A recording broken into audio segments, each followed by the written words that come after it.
All right, and welcome everybody to the Daily Space Weather. Happy Labor Day, etc. Lots of stuff going on the closest star.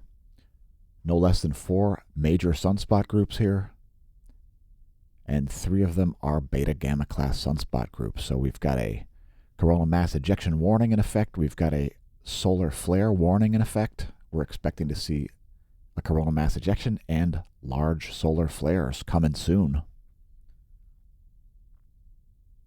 This is a beta class sunspot group. This is a beta class sunspot group. Beta, and that's beta. They're all beta. And 3 of them are beta gamma class. This is a composite image, by the way, from the Solar Dynamics Observatory. It's 1700 and 171 angstroms. That's ultraviolet light, by the way, if you're wondering. Here's a colorized magnetogram, and you can see this one's grown a little bit. And this one's grown a little bit. Otherwise, they have largely remained stable here over the past 24 hours. Here's some more imagery for you. This is just 1700 angstroms alone, a great view of this northern sunspot group. The computerized simulation is calling this 2 sunspots. I think it's 1 sunspot. I don't know, whatever. Here's the southern hemisphere.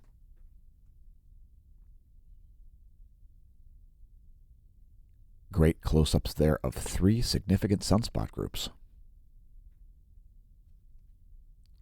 From the SDO, the Solar Dynamics Observatory.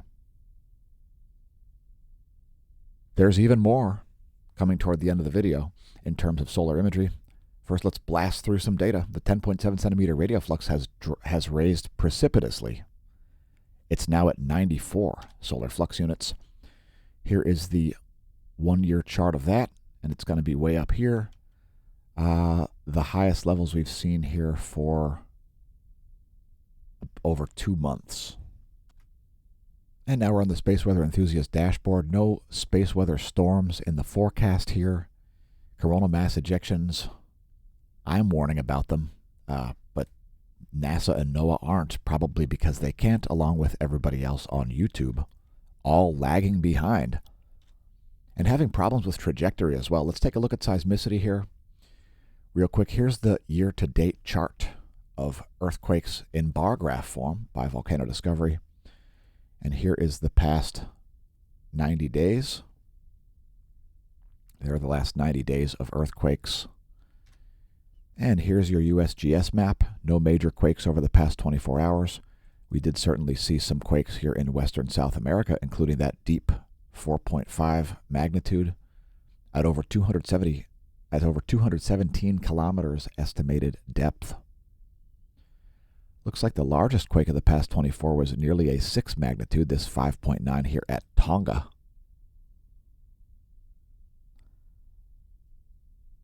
Vanuatu saw a deep quake. South Sandwich Islands are still shaking a bit. The most seismically active portion of the planet there at the tri-boundary between the Antarctic, South Pacific, and South Atlantic plates.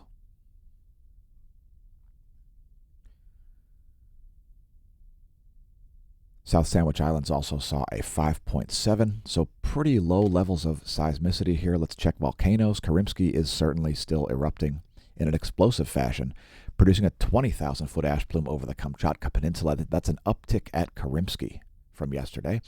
Suwanose Jima, 7,000-foot ash plume over the Ryukyu Islands produced by that volcano. Mount Ibu, 7,000-foot ash plume there over Halmahera, Indonesia. Semeru on East Java, Indonesia, producing a 14,000-foot ash plume. Pagan in the Mariana Islands exploding, 3,000-foot ash plume there.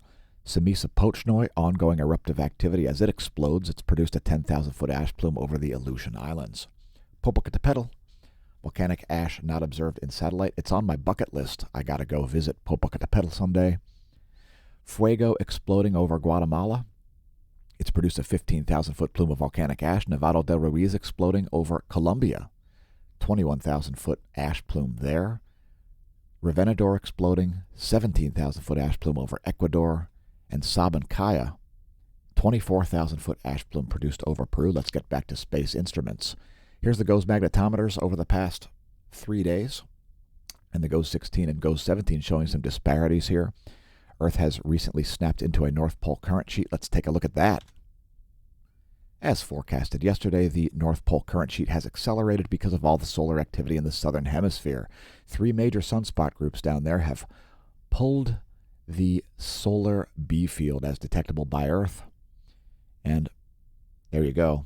There's the Earth in a North Pole current sheet shown here in green. South Pole current sheet shown in red. Here's the line of sight ecliptic plane field plot. And you'll see that blue line pulled way down around those southern sunspots. Anyway, there's the latest image from that. It also shows you the solar magnetogram. Great view there, the 3-dimensional view of the heliospheric current sheet. Next, looking at the sun's B field, which is these blue lines. These blue lines are the solar B field, potential field surface source lines. And we're seeing a little uptick here in coronal holes, and we've been forecasting this for a while here. We actually have some trans-equatorial North Pole-oriented coronal holes rotating in the east. So just behind that North Hemisphere sunspot group, there is a coronal hole stretching well beyond the solar equator. Check it out. You can see that green area behind those blue potential field surface source lines.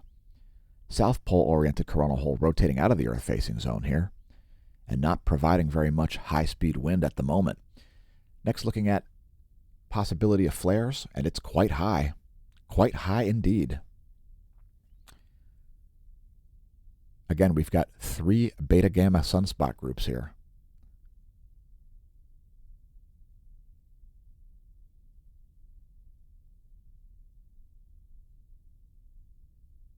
Not a lot else to say about that, other than the likelihood of solar flares and coronal mass ejections is very high, high enough to have a warning for both solar flares and CMEs, coronal mass ejections. KP index only at 1. Again, we're seeing a pretty weak coronal hole wind stream here. We'll get to it in a minute. First, there goes X-ray flux. No major flares over the past 3 days, and you can expect to see some major flares with that many sunspot groups of that size and magnetic complexity right in the Earth zone. No spikes in the proton flux and no surprises to the channel. We would have forecasted this as we do forecast coronal mass ejections before they leave the solar corona. And if you weren't aware, congratulations on finding our channel and that it exists. And here's the real-time solar wind, and we do see evidence of a weak coronal hole wind stream here. Yesterday, the solar wind density reached 25.12 protons per cubic centimeter, maybe a little higher than that, but around 25 protons per cubic centimeter. Now we've seen it drop all the way down to only about 8 protons per cubic centimeter, and this tiny little increase in the solar wind speed here from the low 300s up to 330 or so are all that we've seen so far from the coronal hole wind stream, the high speed, quote, high speed and quote, coronal hole wind stream. That coronal hole has been a bit of a dud here. And yeah, it's not really that well defined or that large of a coronal hole. It's the South Pole oriented one we showed earlier in the video. Anyway, current conditions are only 317 kilometers per second for the solar wind speed.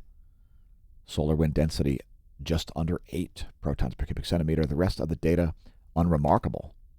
Next, looking at 4 hours of magnetohydrodynamic pressure here. This is the geospace magnetosphere movie as modeled by the Space Weather Modeling Framework.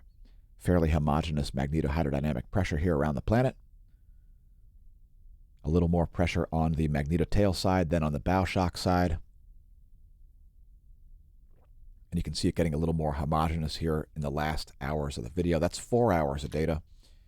Next, ground magnetic perturbations changes to Earth's B field, known as geospace delta B. And we'll see a small uptick here in ground magnetic perturbations with the small uptick in solar wind speed. And that will coincide with magnetohydrodynamic pressure. Keep in mind this is magnetic flux density in nanoteslas. The last was nanopascals. Here's a diagram of the solar system. We're approaching a new moon tomorrow, it looks like. And there's where things will be in a week on 9/13. Next, a star chart. If you're wondering the path the sun will take across the sky, it's that yellow line there, known as the ecliptic. We've also shaded in the galaxy and showed the galactic plane. It's the blue line. And today's cosmology segment will be integrated to the daily space weather video. Check our other cosmology segments on our playlist. We're not picking anything random today. I just picked a gamma ray source. So this is known as 2CG075+00, aka GROJ2021+37. And I just picked it from a list here. I noticed there were some gamma ray sources. I just picked the first gamma ray source here at the Neil Gorell Swift Bat X-ray Observatory. This one is number 932. There are the hard X-ray output from this gamma ray source. We did also find a paper if you want to read about this. There is a series of papers about this, as gamma ray sources are very interesting when it comes to cosmology. How do stars produce these consistent gamma rays? And I won't get into it in today's cosmology segment, but this one is entitled XMM Newton and ESO Observations of Two Unidentified Gamma Ray Sources. Always interesting. And we've also noticed something else here at the CDS portal. We've noticed the Coronelli series. So here's that data, this gamma ray source, as on this Coronelli map, which shows the constellations shaded in and so on. This one is in the I don't know constellation. Let's take a look at it in some other wavelengths. So here's the Herschel infrared radiation survey, and not any real signal there at that gamma ray source. Here's a pretty cool one. It's the Planck 2015 Synchrotron survey, and you can see how much synchrotron radiation there is associated with the galactic plane. You can even see some evidence of jets here. When we zoom in on this location, there is a bit of a ring feature there, but not a lot of synchrotron radiation from that particular source. Here it is on the Fermi, 3 to 300 giga electron volts. We do see a bit of a bright spot there associated with that, perhaps. And the galactic plane is quite bright in gamma. And when we look at some other surveys here, we can see that there is certainly a gamma ray source near there. So that's a pretty good resolution there. Pretty bright gamma ray source not far from that location. And again, in infrared here, here's the two mass in color. Infrared showing up a heap and helping of darkness in that location. Not a lot of heat coming out. It's a bunch of non-thermal emissions. And let's close out this section here on the pan stars. So here we'll zoom in optically. This is multiple bands on pan stars, and you can see how dark that area is associated with that gamma ray source. Moving on, by the way, our forum has been recently updated just last night. You can find a cosmology forum there. We've updated the section on the most, and we're actually talking about gamma ray sources. Next, the astronomy picture of the day. It's got a lot of interesting things here. Well, there's a pine tree. Second of all, there's a satellite making this streak across the sky. It is a 29-second time-lapse imagery. You can also see Altair there. There's Altair. Saturn down here. Some green air glow there. Of course, the Milky Way galaxy. And last but not least, check this out. What is this? Oh my God, is it a UFO? Nope, it's a firefly. I was not aware that Russia had fireflies. But there you go. That's the astronomy picture of the day. Go check it out yourself if you like. A great desktop for your computer or your mobile phone, perhaps at apod.nasa.gov. That's today's cosmology segment. Let's move on. Were you wondering if there are charging hazards? Well, there aren't at the moment. Here's a one-year chart of relativistic electrons. These are measured, by the way, at the F ionosphere layer. That chart from solon.info. Here's the 3-day chart of the electron flux.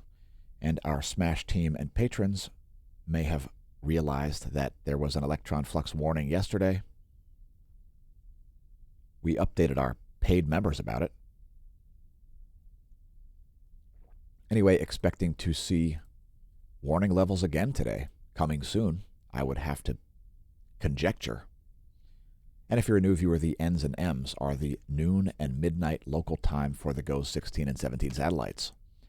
Here's a forecast model for electrons. NOAA forecasting a slight dip. I would not argue with this. I just tend to agree. I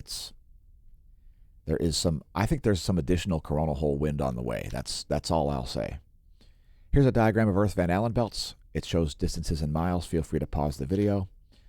And here's a total electron content forecast. We do see some high levels here anomalously over places like the Bay of Bengal. So right here you'll see some pretty high density electrons there. Otherwise, everything looking pretty normal on today's total electron content forecast. This is showing you the electron density for the entire air column up to a GPS satellite located at tens of thousands of miles of altitude. And this works for forecasting GPS errors. I've used it. Here's another diagram showing you where the F ionosphere layer is. It's located at about 300 kilometers of altitude. And here is the F ionosphere layer in ionogram, showing you vibrational frequency here.